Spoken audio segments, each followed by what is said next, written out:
Partia e Lirisë denoncon me forcë situatën dramatike në burgjet shqiptare ku abuzimi me paraburgimin u akalon edhe vendeve më diktatoriale afrikane. Gati 2/3 e qytetarëve që janë sot në burgje janë të paraburgosur dhe mbi 1/3 e tyre pa asnjë akuzë.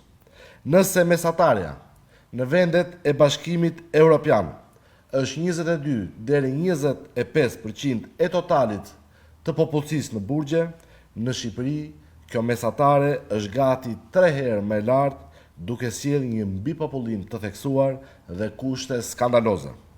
Numri ekstremisht i lartë i të paraburgosurve është një nga treguesit më demaskues të regjimit policor dhe arbitrar të Edi Ramës, që nuk ka asnjë lidhje me shtetin e së drejtës dhe standardeve europiane të drejtësisë.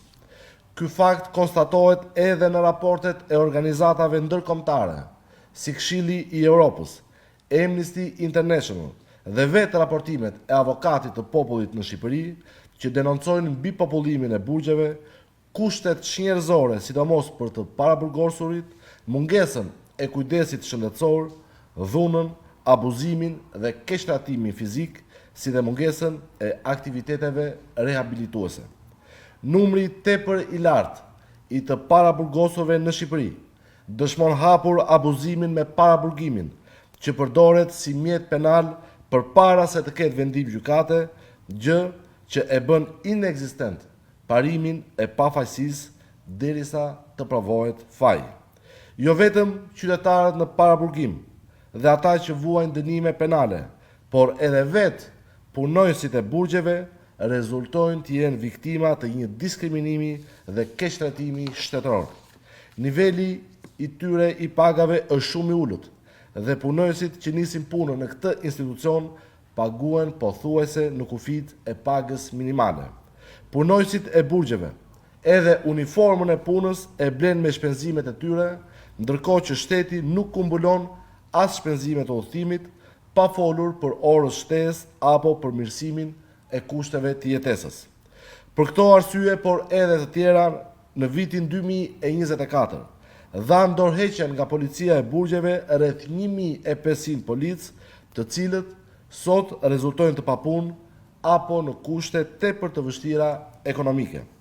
Vetëm duke votuar për Aleancën për Shqipërinë Madhështore, Shqipëria do të përmbusë standardet europiane të drejtave të njerëzit dhe do të garantojë një sistem të drejtë dhe human të drejtësisë penale.